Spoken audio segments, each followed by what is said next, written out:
हमने ढूंढ कर बताए, कलर पेंसिल ढूंढ ली, कलर करके बताया, कई चीजें हमने करके बताई। अब वही बच्चे, वही वंडर बॉयज हमारे साथ एक बार फिर स्टूडियो में मौजूद है और यहाँ पर भी वो कुछ गजब के कारनामे करने वाले हैं। सबसे पहले ये जो करने जा रहे हैं वो है रूबिक्स क्यूब। आपने अक्सर देखा होगा कई लोगों को इसमें कलर सेटिंग करते हुए, लेकिन घंटों लग जाते हैं, लोग कलर सेट नहीं कर पाते, एक ही कलर, एक ही रंग एक तरफ नहीं ला पाते। लेकिन ये वंडर बॉयज अभी आपके कैमरे के सामने कुछ ही पल में एक कलर, जो एक सतह पर एक कलर होता है, वो पूरा पूरा आपके सामने सेट करके दिखाएंगे। मेरे साथ में है दिव्य, हेली और आकाश। लेकिन आकाश और दिव्य जो है इस रूबिक क्यूब को कलर सेट करेंगे, लेकिन उसके पहले मैं यहाँ पर टाइमिंग स्टार्ट करूंगा। दिव्य आप हाथ से पकड़ लो इसको। आप लोग रेडी हो? अब यहाँ पर मेरे हाथ में स्टॉप वॉच है। अब इसको मैं जैसे ही रेडी कह के स्टार्ट करूंगा, इनका टाइम शुरू हो जाएगा और ये लोग तुरंत अपने कारनामे को अंजाम देंगे। मैं इसको स्टार्ट कर रहा हूँ। रेडी? आप लोग सफल कर दो, कैमरे के सामने सफल कर दो। इसको मैं जो है एक बार सफल कर देता हूँ, मतलब इसका कलर भीतर भीतर हो जाए, यहाँ वहां सब हो जाए, ताकि कुछ भी सेट ना रहे।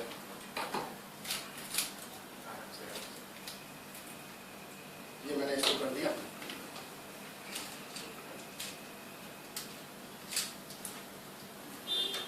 दोनों रूबिक क्यूब को मैंने सफल कर दिया है ताकि सारे कलर भीतर भीतर हो जाए। और अब इनका मैं टाइम स्टार्ट करने जा रहा हूँ। आप दोनों रेडी हैं?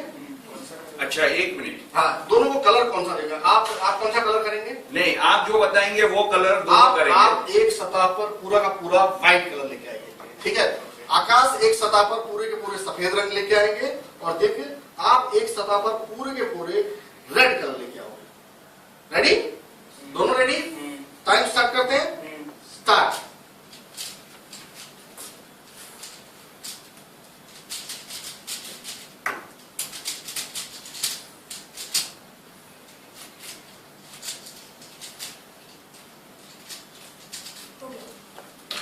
क्या बात है? तो 17 सेकंड और आकाश ने भी 17 सेकंड में पूरे के पूरे लाल रंग जो मैंने दिव्य से कहा था करने के लिए, और ये पूरे के पूरे सफेद रंग एक तरफ 17 सेकंड के अंदर दोनों ने कर दिखाया। मतलब कमाल है दल साहब, घंटों लग जाते हैं लोगों को करने में, लेकिन इन लोगों ने कुछ ही सेकंड में कर दिखाया। कुछ एक चीजें और भी टेस्ट कर लेते हैं। रूबिक क्यूब जो है हो गया। अब चूंकि न्यूज का मामला है तो कुछ चीजें न्यूज से रिलेटेड भी हो जाएगा। अब मैंने यहाँ पर मेरे टेबल पे कुछ पेपर्स रखे हुए हैं। अब मैं इन बच्चों से कहूंगा, इनकी आंखों पर पट्टी बनी हुई है, कुछ पेपर मैं मांगूंगा और देखना चाहूंगा कि किस तरह से ये वही पेपर उठा के देते हैं कि नहीं। सबसे पहले मैं हेली से बोलता हूँ कि हेली कुछ आराम करेंगे थोड़ी देर के लिए। हेली, मुझे इनमें से आप टाइम्स ऑफ इंडिया निकालते हो। ये हेली ने टाइम्स ऑफ इंडिया तुरंत ही निकाल के दे दिया। Within second times of India paper जो है मुझे निकाल के दे दिया है। अब मैं इसे फिर से एक बार भीतर भीतर कर देता हूँ। हो सकता है पहले कहीं इनकी नजर पड़ी हो, लेकिन पूरी तरह से मैं इसको देखने की कोशिश करता हूँ। आप में से गुजराती कौन पढ़ता है? हेली पढ़ती है। हेली ने तो खैर टाइम्स ऑफ इंडिया निकाल दिया। अब मैं दूसरा पेपर आकाश से बोलूंगा। आकाश, जरा आप इस तरफ आ जाओ। आप जो है मुझे इसमें से डीएनए पेपर निकाल के बताओ।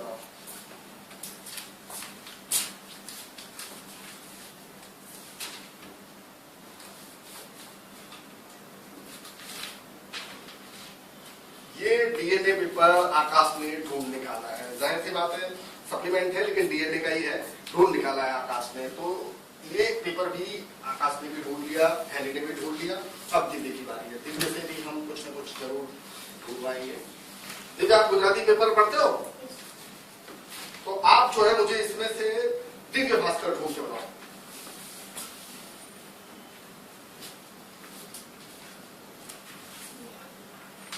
दिव्य ने ढूंढ के निकाला है दिव्य भास्कर गुजराती पेपर। तो आंखों पर पट्टी बांधकर इन तमाम चीजों को ये परख लेते हैं। एक आखिरी परीक्षा में थोड़ी सी और लेना चाहूंगा इनकी, क्योंकि कई बार ऐसा होता है कि आपके चीजें सामने होती है, आंखें बंद करने के बाद भी वो आपके जहन में रह जाती हैं। लेकिन अब मैं इनको लेके चलता हूँ नक्शे की तरफ, जहां पर इनसे पूछूंगा कि आखिरकार ये किस जगह पर है। आप तीनों जरा थोड़ा सा आगे आ जाओ। आकाश और आगे आ जाओ। सबसे पहले आकाश आप आ जाओ।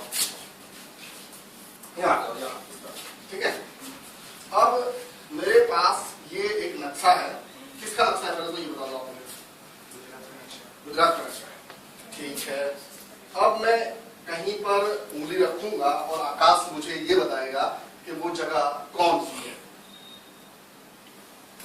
ये मैंने एक जगह पे उंगली रख ली है, आप जरा पढ़ THARAD थरार, और उससे आगे बड़े लेटर में क्या लिखा हुआ है? बनासकांठा। तो आकाश ने एक छोटा सा जिला और बनासकांठा जो कि डिस्ट्रिक्ट है उसे भी बता दिया। अब दिव्य आप आ जाओ, आप आगे आ जाओ, यहाँ आ जाओ एकदम अभी कैमरे में आ सको पूरी तरह से। अब आप मेरे को ये बताओ कि ये मैंने किस जगह पर उंगली रखी हुई है? अरे वाह, आपने बहुत जल्दी बता दिया। क्या बताया? राजकोट। राजकोट, जहां पर मैंने उंगली रखी थी राजकोट था, और बिल्कुल दिव्य मित्र। खैर आप आ जाओ, आपसे भी मैं कुछ पूछ लेता हूँ। आप ये बताओ कि ये क्या जगह है? KHEEA। पूरी स्पेलिंग पढ़ के बता दी। क्या होता है? खेड़ा। खेड़ा। हेली ने खेड़ा बता दिया। तो ये तीनों वंडर बॉयज ने आज हमें काफी कुछ ऐसी चीजें बता दी जो लोगों को खुली आंखों नजर नहीं आती, और इन्होंने आंखों पर पट्टी बांध के वो तमाम करिश्मा कर दिखाया। कैसे हुआ ये करिश्मा, क्या सीखा इन्होंने, इन तमाम चीजों पर हम इनसे बात करेंगे एक एक करके।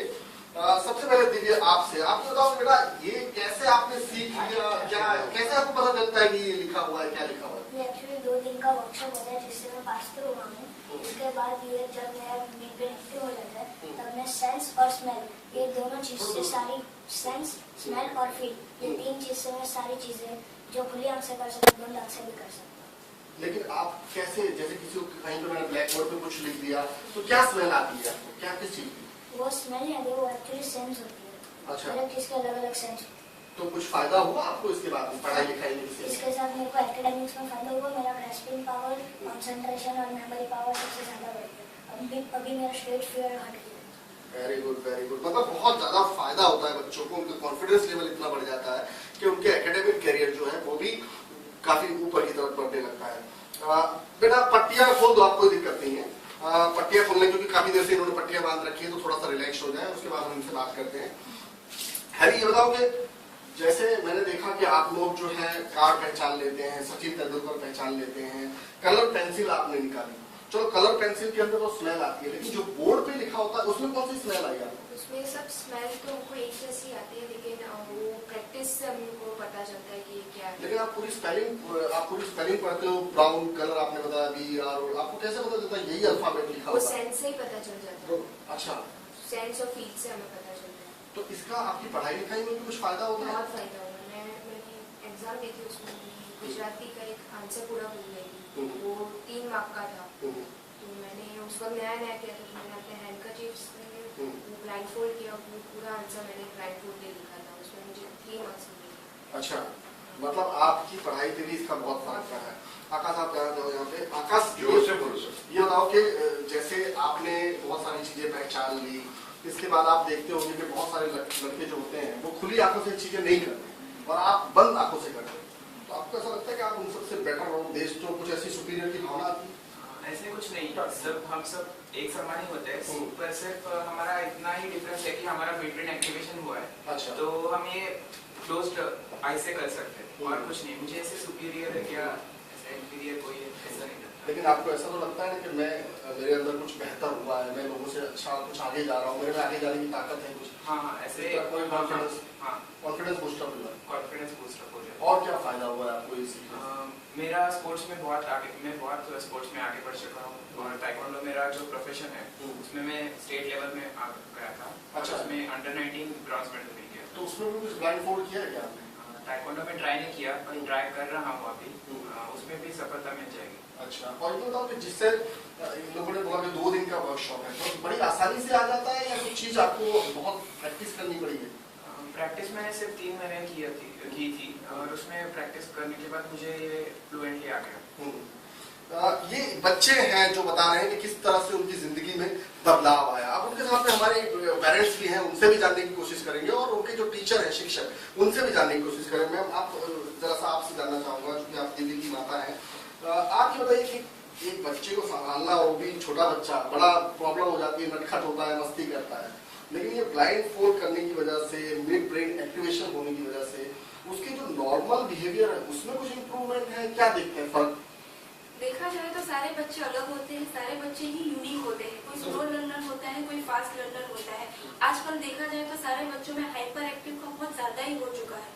तो जैसे ही हम पेरेंट्स होते हैं वो फिजिकल ग्रोथ के बारे में बहुत ज्यादा सोचते हैं, अच्छे से अच्छा न्यूट्रिशन देते हैं, पर हम लोग ने कभी ये नहीं देखा है कि उनका मेंटल ग्रोथ कैसे बढ़ा जाए। तो this is the only institution और this is the only way उनका जो मिड ब्रेन एक्टिव करते हैं तो उनमें उनका बहुत ज्यादा फायदा हो जाता है। सारी ऐसी चीजें हैं जो बच्चों को अभी सीखने के लिए जरूरी है तो उसमें वो हो जाता है। और जितने भी बच्चे हमारे इंस्टीट्यूशन से सीख के गए हैं उसको कहीं ना कोई क्षेत्र में बहुत ज्यादा फायदा हुआ है।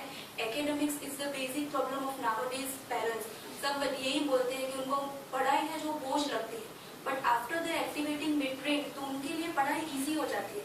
जैसे अभी वो लोग पढ़ते हैं एक चीज को उनको काफी टाइम लगता है, अभी ये मिड ब्रेन एक्टिव होने के बाद क्या रहता है कि वो एक बार पढ़ते हैं तो उनको वो चीज लाइफ लॉन्ग याद रह जाती है। क्या होता है फोर्थ में रहते हैं फॉर एग्जाम्पल, वो क्या होता है फिफ्थ में जाता है तो फोर्थ का पूरा डिलीट हो जाता है। बट ये करने के बाद उनको ये जो बेसिक मेथड है वो उनके बहुत ज्यादा फायदे रहते हैं। आप एक मदर हैं, कई बार ऐसा होता है कि मम्मी बहुत बच्चों को डांटती है कि टाइम पे खाना नहीं खाया या फिर शरारत बहुत करता है और बच्चे भी कई बार चिढ़ जाते हैं। लेकिन ये चीज करने के बाद में क्या लगता है कि उनमें कोई पेशेंस, कुछ ठहराव या कुछ मैच्योरिटी क्या आती है? ये करने के बाद उनमें बहुत ज्यादा मैच्योरिटी आ जाती है। जैसे मैंने आपको बताया हाइपर एक्टिवनेस, बहुत ज्यादा बच्चे ऐसे हैं जो इलेक्ट्रॉनिक गैजेट से इतने सारे जुड़े जिनकी वजह से उनका माइंड नेगेटिविटी की ओर जाते हैं। पेरेंट्स जो बोलते हैं उनके अच्छे के लिए होता है क्या, लेकिन वो नहीं समझ पाते। बट आफ्टर ये कोर्स करने के बाद उनके मिड ब्रेन एक्टिव होने के बाद उनमें एक अलग मैच्योरिटी डेवलप होती है। वो पॉजिटिविटी की तरफ अट्रैक्ट होते हैं, उनको पता चलता है कि what is right and what is wrong. एक मैच्योरिटी जो ये एज में उनके लिए होनी चाहिए वो बहुत ज्यादा डेवलप हो जाती है उनमें। तो एक बच्चे के तौर पर और एक अभिभावक के तौर पर भी बहुत ज्यादा मदद मिलती है, क्योंकि जो स्वभाव होता है उन तमाम चीजों में बहुत ज्यादा फर्क आ जाता है, आत्मविश्वास इतना ज्यादा बढ़ जाता है, परिपक्वता इतनी आ जाती है। आपने कहा एक्चुअली मैं एजुकेशन फील्ड से जुड़ा हुआ था। मैं 25 साल कोचिंग क्लास चलाया, उसके बाद परिवर्तन संसार का नियम है, मैं हेल्थ इंडस्ट्रीज में आया, वेलनेस इंडस्ट्रीज में आया और 5-7 साल उसमें काम किया।